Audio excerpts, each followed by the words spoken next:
Today I'm talking to my buddy Jonatan Ramhöj. How did I do with your name, Jonathan? Ramhöj. It's a I'll, tricky one. I'll never be able to say it quite like a native Swedish person. But thanks so much for popping over to chat to us about your career today. Really appreciate it. Could you maybe tell us a little bit about your career journey so far? Yeah, sure. So I'm a front-end engineer, software engineer. Been doing that for 10 years. Started in Sweden, Stockholm. Went to higher vocational education. It's a school. It was an education called interaction designer back then. Okay. So quite broad. We tried a little bit of design, usability, programming, a little bit mix of everything. So that's what I did. And as a part of that education, we also had internship at 2 different companies, actually, during those 2 years. So the design, so you're doing was it graphic design or web design? And then usability is kind of user experience, is it? Exactly. Yeah, graphic design. So we were able to try out Photoshop and InDesign and all of those programs that we had back then. So tell me, when you're thinking about getting into software engineering, what made you want to go that route? Because when you're in school, we don't do anything like software engineering, or at least in Ireland, we don't. How do you get to 18, 19, 20 and think, I want to be a software engineer and I'm going to study that? I actually started quite late, so I was into music for a long time. I went to music college, and that was like my biggest passion for many years, up until my late 20s actually. Oh, cool. And then I had a friend that applied to this school in Stockholm, so that's how I basically I felt at that point that I didn't come any further with music, and I needed to do something completely new. Right. And I was trying to find that thing in my late 20s. Okay. So thanks to my buddy that's applied to this school, he opened my eyes to IT and web development. So that's how I applied to Okay. So you could have been a songwriter or a rock star in another in another world. parallel universe. Yeah. Okay. Very good. So your buddy kind of introduced you to the idea of software engineering, and then you enrolled in the course. Yeah, I did. And I knew nothing about software engineering at that time. I hadn't written one line of code at that point. So totally new. Yeah, I was world. just, but I had the feeling, intuition that this is the right thing to try. I Yeah. had just have to try it, and start. Do you think the music, were you studying like theory as well, or was it just learning how to play and compose and Yeah, write? both. Both. And there's similarities, I guess, too. Do you think there's a similar part of the brain that we use for music? And like if music's kind of mechanical and software engineering is kind of mechanical as well, do you think maybe that's one of the things that attracted you, is you're using a similar part of your brain? Very likely. Funnily enough, I met many software engineers that are also musicians during my career. Like it's quite a common thing. Yeah, it seems to be kind of common as well, right? So very good. So then you embarked on the course. You were doing design, coding. Is that right? Yep. And maybe usability or user experience. Exactly. And so I suppose where did you go from there? Did you enjoy one of them more than the others, or was it more job opportunities? Exactly. I felt quickly on. So yeah, you could basically have taken a few different career paths with that education. You could have gone into becoming a designer, or more of a UX person, UX, UI, right? expert, yeah, or programming, Yeah. back and front end. We had all those options with that, but I felt quickly on that I like structure and kind of structure to things. So I like the programming part more, since that was more straightforward in a way. Like either the program works or it doesn't, but design has so many opinions, and so I felt I liked design, but for me, my brain worked better for programming somehow. Right. Yeah. So it's much more fact-based, or it's much more quantitative, where design is very qualitative. It's very subjective. It's opinion-based.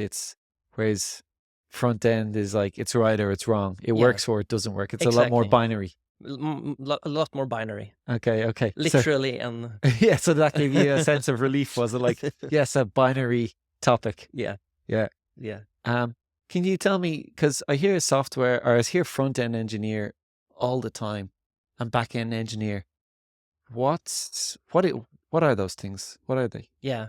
So on a website, or you have something called the front end. That's the part where the user interacts with everything you can see on the screen. Basically, the buttons, the text, the images. That's basically the front end. And then in the back end, yeah, that's the part the user doesn't see on the screen. Basically, where the data gets stored in a database or Mm, on a server, which is just another fancy word for a computer somewhere, right.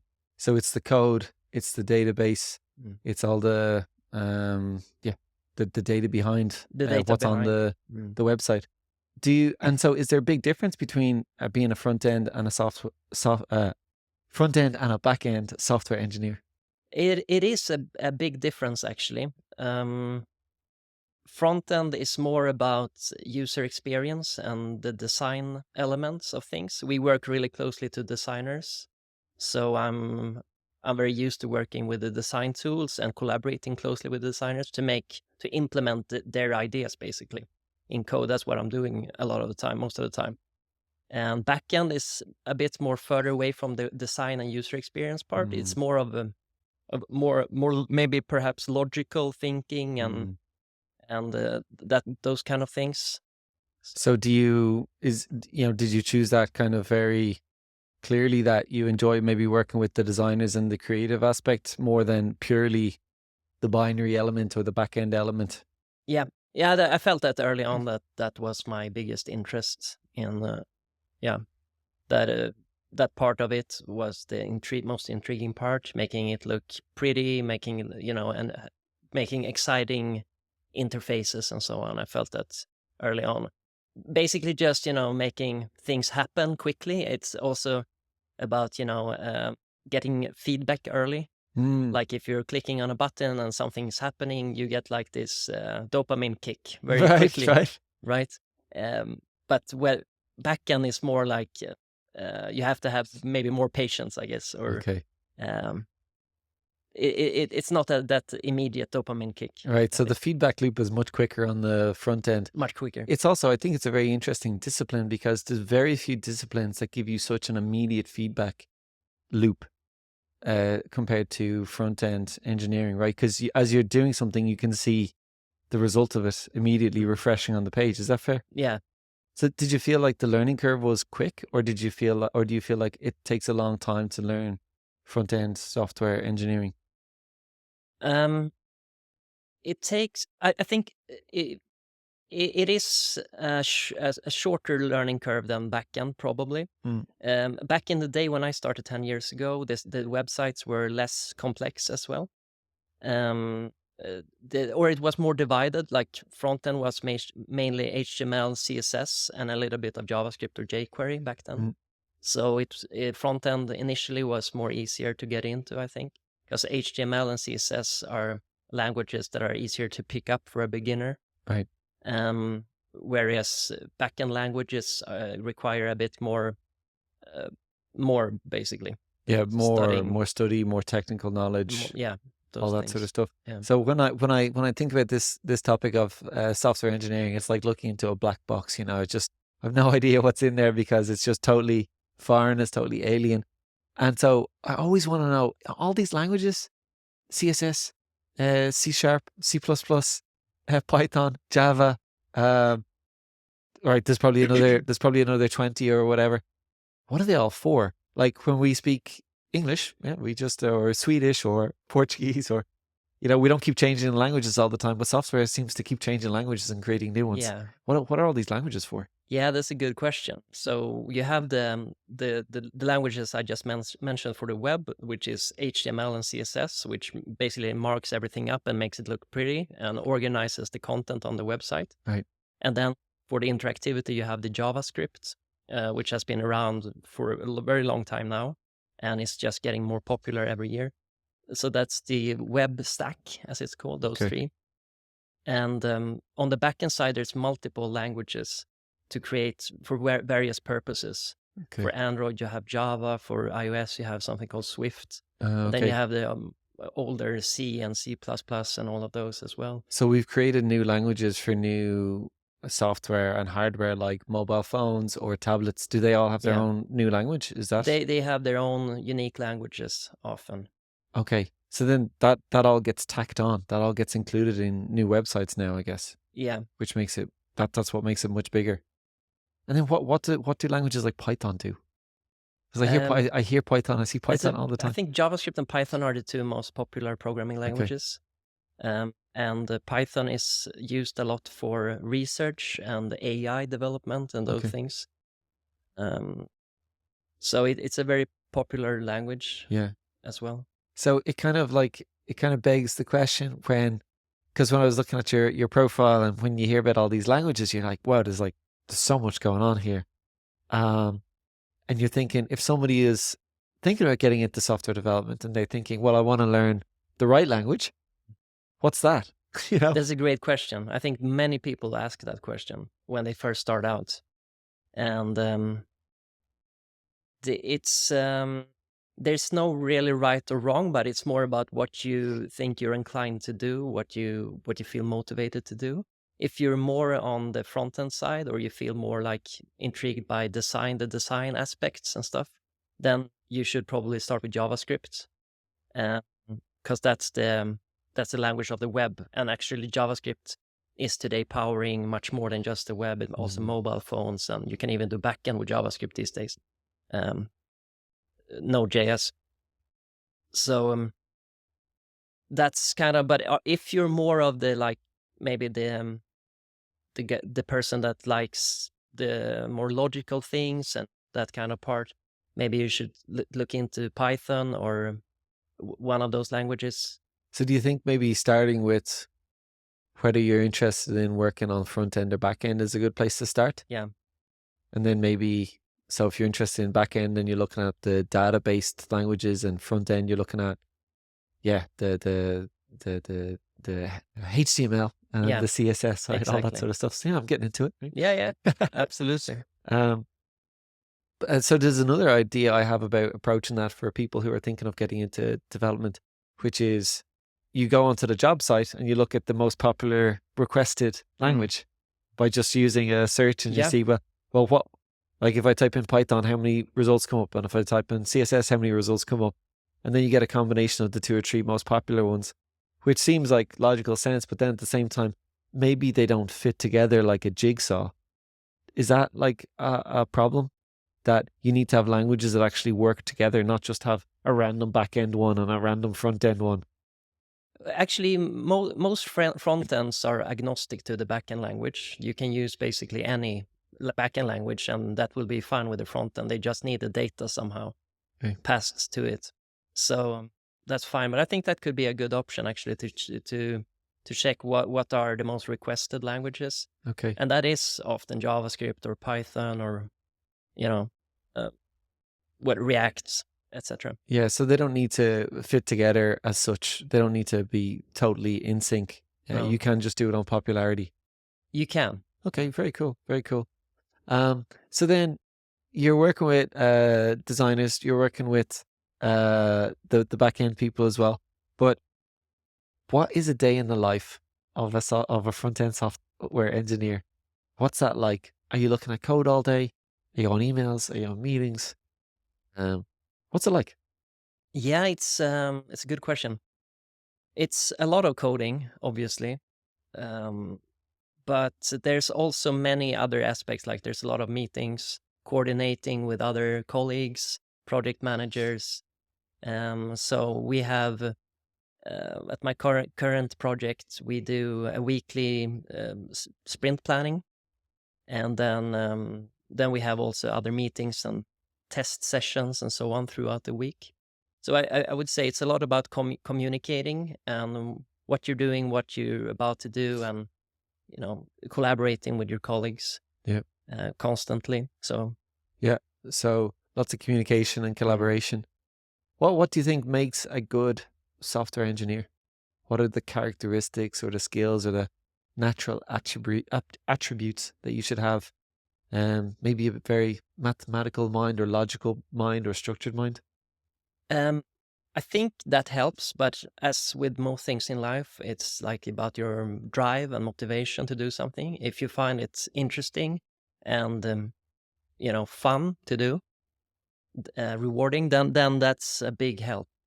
I think one of the things that are important is to be able to focus a lot for extended periods of time, like finding that part interesting and fun, like problem solving and having patience enough and Mm. and those parts. Yeah, there must be. I mean, it's all problem solving, right? Everything is a kind of problem to be solved, right? Yeah. In a way. Just on the focus, I read this book by a guy called Cal Newport who is big into he's a software engineer, but he's also like a lecturer and a writer and stuff like that. And he wrote this book about deep work, which is all about like focusing for like hour-long periods or two, and really, you know, getting tons of stuff done. Is that a key element? Because I guess when you're looking at all the code, you need to understand the code before, the code Mm. after, the problem to be solved, how it fits in. Like you're kind of your brain must be multitasking or thinking of lots of different elements at the same time. Yeah. Yeah, deep work is really important. That's why it's good to invest in like a pair of noise canceling headphones or something if you're gonna work out in a co-working space or something, an open office space. Yeah. So you can do, because yeah, that's a part of our job to be able to contemplate problems and then solve them. That requires a lot of deep work and deep thinking and focus and not being too distracted. Right. So how do you set up your day so that you can do the deep work and get the most out of your time?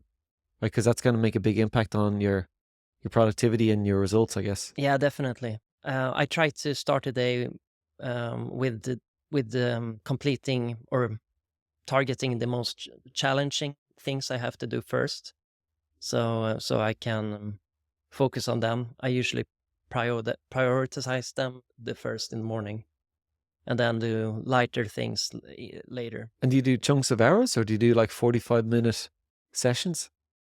I should actually use the Pomodoro technique where you Yeah. like take frequent breaks. I think that's could be very helpful. I'm bad at that. Yeah. I'm like, I find myself sitting too long often. Do you stay in concentration if you stay for long periods of time working on a piece of code or working on a problem? Yeah, I guess that's a part of it. Like it takes often a bit of time to get into deep work and Yeah. deep focus. So I think that's like a part of it, that we are often sitting for quite extended periods Yeah. when we're developing or problem solving. Yeah. Yeah. So it's like there's a bit of discipline there as well to stay in that zone and solve that problem, right? Definitely. Um, so that's cool. So you went to the technical college, you learned about design, you learned about engineering, and then you got your first couple of jobs. Is that Mm. right? Yeah, In Sweden? in Sweden. At one of the places I did my last internship, I also got a job there in Stockholm, Sweden. And then I worked like, I think 3 or 4 years in Stockholm Okay. as a software front-end engineer, various consulting agencies. Very good. So what was it like going from the course to work? Like, was there a natural transition or was it like, oh my God, everything we learned on the course doesn't relate? Or it's like, okay, yeah, I can see how the course directly feeds in and, I think so. It was quite broad, so a lot of the things we learned I didn't actually use in the okay. actual work so much. They now changed that education and made it much more narrow and focused only on, I think it's even called front end development or something these days. So they've actually narrowed it down. But yeah, I think I had like a fairly broad understanding of the profession, of the job after school, but I actually picked up the real skills when I started working. Mm, That's when I like really got into, well, partly during my internship, but mostly when I actually started working and having senior developers around me that mm. could actually instruct me to do certain things. So what were the top tips and the top skills? Was it about communicating to get the best out of the designers and the other team members, or was it how to organize your day, or was it they're very much on the technical side of writing good code? Very much on the technical side of writing good code in the beginning years as a junior developer. Uh, just how to do things better, code reviews, getting someone to look at your code and help you out with this and that, uh, and participating in everyday work life, the meetings and everything. Mhm. But it's in the beginning, it's obviously more about learning and absorbing, um, as you progress. Learning from others, yeah. No, I guess seeing how the company works Mm. works well. Um, I sometimes I come across the ideas that you know, one person has written code, and then it might be, let's say, not the best code or messy. So there must be kind of a bit of a translation work you have to do if you inherit someone else's work, and then you kind of have to see, you know, the same way as if we inherit a piece of writing and we need to make it our own and maybe improve it. um, What like does is that a common thing, and how do you deal with that sort of thing where you inherit code and maybe you have to fix it or improve it or even understand it to start? Yeah, that's the most common scenario in our job. Like we we sometimes write things from scratch, like, or we're coming into setting up a project from scratch rather. That happens too, but it's the most common scenario is that we're inheriting someone else's code and having to. So it's a little bit of a startup time getting into a new code base Right. and learning how they have written things, organized things. So that's reading and understanding code is a big part of the job. So it kind of seems for such a structured profession, it's kind of interesting that there's not like a structured way of writing code, so the next guy comes in and understands it immediately, right? We're trying as much as we can to make it as structured and as possible, and having like a code standard in every project that should be followed.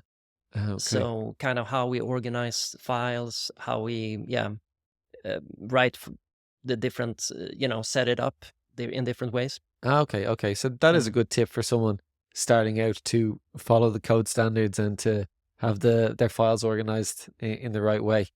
Uh, do you think that's something that you learned in work, or was that communicated in college? It wasn't communicated so much back in school.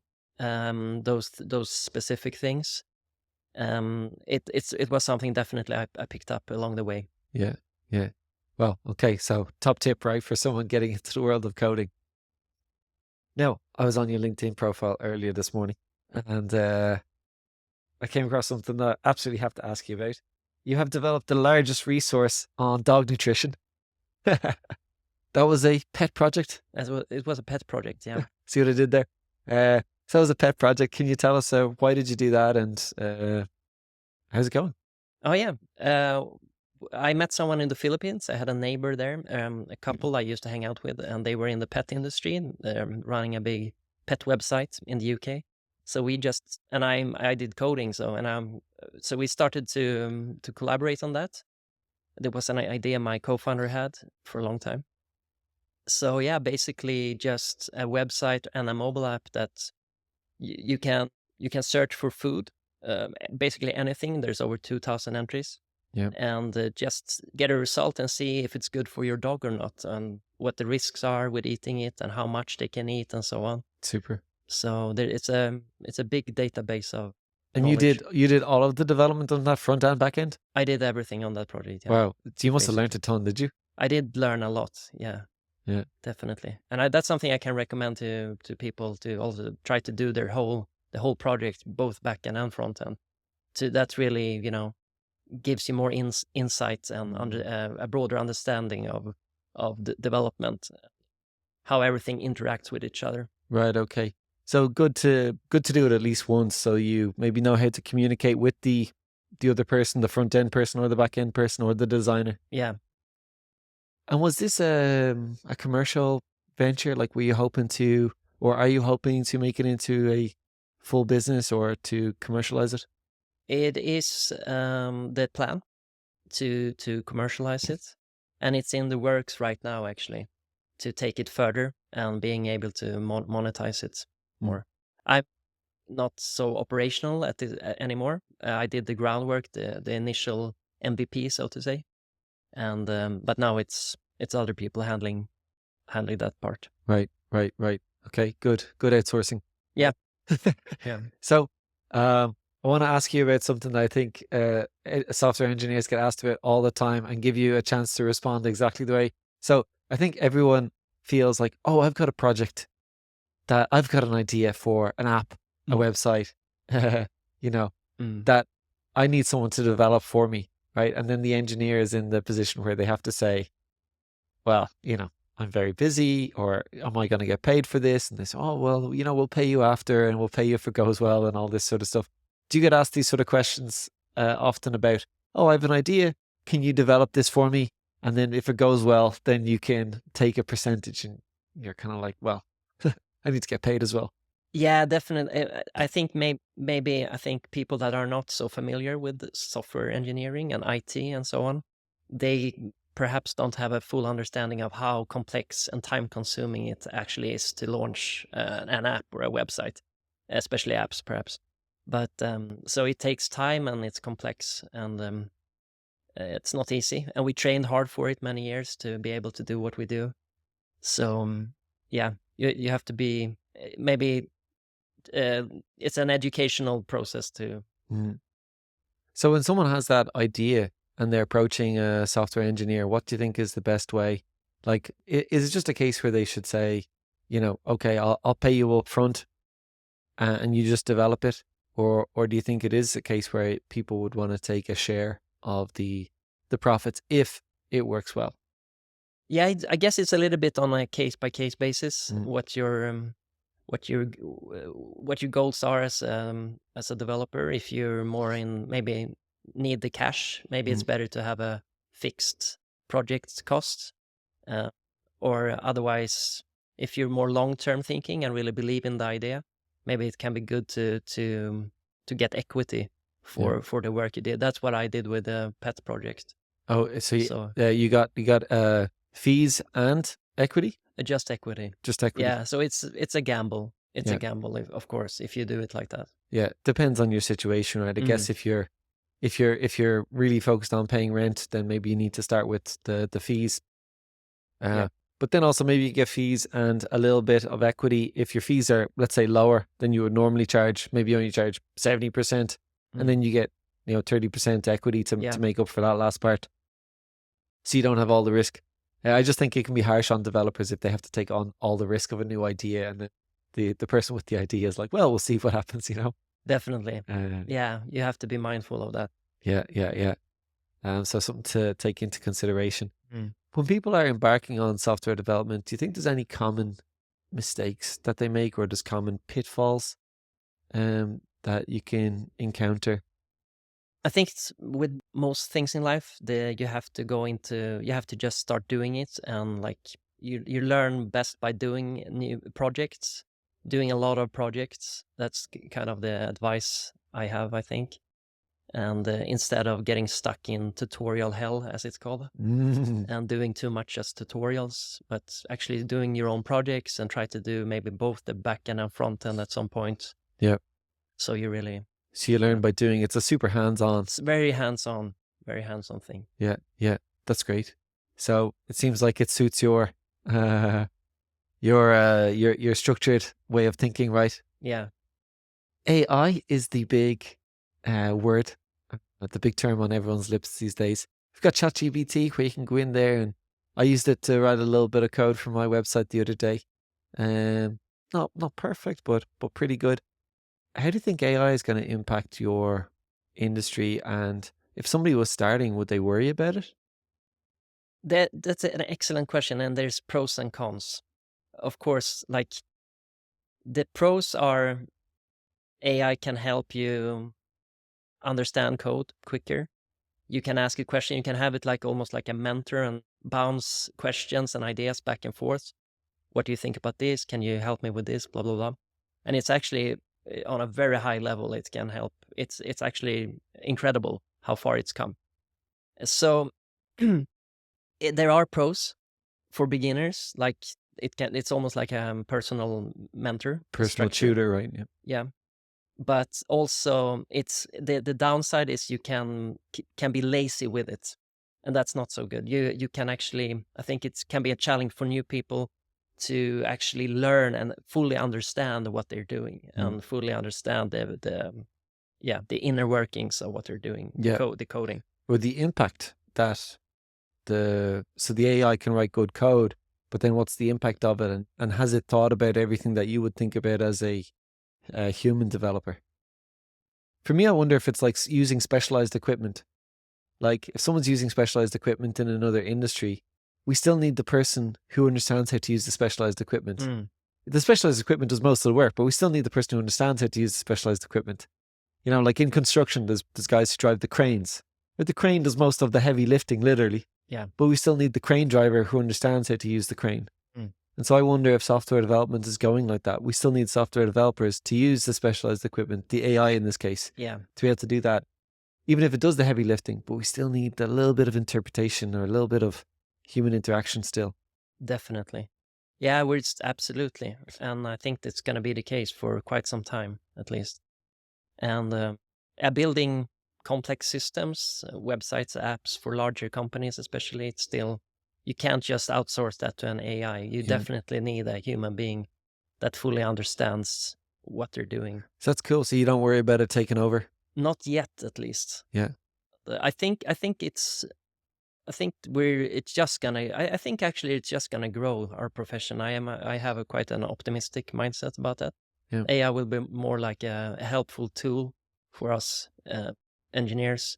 Yeah. And like everything, it's evolving. Like the profession is evolving, and it's just like, doctors have better tools today than I had 50 years ago. Yeah. Much better instruments, much better processes, much smoother for the patient, right? Yeah. It's just the same with AI and coding. Like it's just a tool. We will be able to be more productive, build bigger, better systems for companies, maybe faster. Yeah. Also, you'll have to build AI. Yeah. Someone has to build the AI. It still has to be built itself, right? Yeah. And applied to certain other apps and programs, right? It's going to have to be integrated, and so it's kind of interesting. Is it going to take the jobs, or is it going to elevate them? Like there's people who used to go around and count on pieces of paper, and now we've got apps that count, and we've got software that counts, and now we've got people who analyze that, data analysts, a job that wasn't existing, hundreds of years ago. So sometimes we worry about our jobs being taken, but often they just get elevated. That's what I feel too. And especially if we want to be a multiplanetary species and stuff, we need to build faster, bigger, better. So I think we need the AI to build. That's great. As a career coach, I never think about being a multiplanetary species, but this is obviously something software engineers think about. Just working in a totally different realm altogether. Yeah. What is Web3? These are all my software development questions. What is Web3? Oh yeah, that's a good one. So I think it's been a progression, right? We started with Web 1, that was a very static form of the internet with not much interactivity, just like text basically, right? And images. And then Web 2 was this phase where we had social media and Facebooks and all of this and that, where with the personal information thing. Basically, what I'm saying is the user is the product kind of thing, right? It's free, but it's your data is the product. Yeah, your data is the product. And Web 3 is this new paradigm where it's more decentralized, and we're not about to sell our data as easily or give it away as easily. It's more about protection, data protection, and being in control of your own piece of the internet, basically. So this is the blockchain. Yeah. Essentially, or decentralized. That's a part of it, yeah. Data. Yeah. It's getting bigger, or it's just a side type of thing? I think it's like it's in the works in parallel with Web 2, so to say. We have both Web 2 and Web 3 at the same time now. We have this kind of we have like certain decentralized sort of exchanges in crypto and stuff like that. Okay. So there's a few use cases for it. When people are going into development, do they need to learn, like, is Web3 something you need to learn, or do you already, when you know the languages as a foundation, does that allow you to enter into the different aspects of development, regardless of the innovation in technology? Yeah, well, the paradigms coexist in parallel. So if you could do as like front end engineering for a Web3 app or platform, for example, and mainly work with Web2 technologies like the existing ones. Mm, But some of the new Web3 technologies would be like Solidity, for example, if you want to develop an Ethereum dApp or something, or you have to learn new yeah, language. a new language Okay. basically. Okay. Uh, So that's a whole new undertaking. that would be a new undertaking, but they are based on the existing one, so it's not too hard to pick it up. Okay. Is that something you plan to do? I've been actually looking a little bit at it and Solidity and smart contracts and all of that, which is a part of Web3, Right. and it's a fascinating area, I think. But I'm still quite very much still in the Web2 world, Okay. doing that kind of projects with those When technologies. you're thinking about your own professional development as a front-end software developer, how do you think about the next language to learn or the next paradigm to tackle? Or are you just doing it on a needs basis based on the contracts that come into you? Yeah, so for me, I've been fortunate enough to I was fortunate enough to pick up JavaScript quite early. So that's and since that has just been growing and growing in popularity all the time, and most apps and websites are running on JavaScript these days, or and frameworks like React, which are based on JavaScript. Hmm. That has been very like lucrative for me. Like I didn't have to pick up any other language. So Okay. that's something to be mindful of if you're starting out. Like, what are the most popular languages, and what do companies actually use to build Right. stuff? Right. So So again, going with the demand in the market and mm, then supplying that demand rather than purely going with your interest, maybe. yeah, and some people, they like to learn more. They are more. They like to know many languages. Right. They have a curiosity to learn a lot. For me, I'm more about the end product I'm building, and not so much the language itself. Perhaps Yeah. I like to build things and create things, and I already have the tools needed to build that. Yeah. So I haven't felt this a big need to pick up so many other languages. Yeah. Yeah. Yeah. Absolutely. Well, it comes back to that prioritization question, right? When you're starting off, you need to learn something. What are you going to learn? Well, what's going to be most in demand in the market, and prioritize and start there. And Yeah, it's good to hear that, you can say once you've got a foundation in those languages, it can be lucrative. Like it can give you good opportunities, good jobs, and you can offer your services to companies. When you're working, are you predominantly freelance, or do you work with companies? yeah. I've been a freelancer now for a few years. Okay. Prior to that, I was employed. And how do you find freelancing compared to being employed? It's a much more freedom and flexibility. Like, I feel more in control of my life. Okay. It's good when you start out to be an employee because you have to learn all the things, and it's good to have other seniors around you and that structure that an employment can provide you. I think it's really good when you start out. Mm, But after a few years, I felt that I am, since also software engineering is so flexible, you can do it from anywhere with a laptop. I also felt like it was really a natural step to go into freelancing mm, and sort of have that more freedom. I like to do things on a project basis, and employment is like it's a never-ending thing, yeah. basically. And that kind of, yeah, I like to do it on a project basis. Then I feel I can put more energy and effort into it. Okay. Yeah. Very nice. Very nice. Mm. So, like but maybe it was good for you to start, or it's good for someone to start in a company so that they have the feedback and they have the team environment to start. Do you think that's a good place to start, or do you think they could start freelancing? Yeah, I think generally speaking, there's always like, some prodigy that maybe can Yeah. can Yeah. can do that. But generally speaking, it's much better to go into to get an employment to start. Yeah. Yeah. Yeah. Mm. And learn from others around you, and then Mm. go into freelancing when you're super comfortable with Yeah. what you're doing. Um, Super. Well, you're really giving us an insight into the world of software engineering. If you're talking to 18, 19, 20-year-old Jonathan, and you're trying to give him some tips before he embarks on his journey of music and then developing a website for dog nutrition or pet nutrition, and then going into freelancing.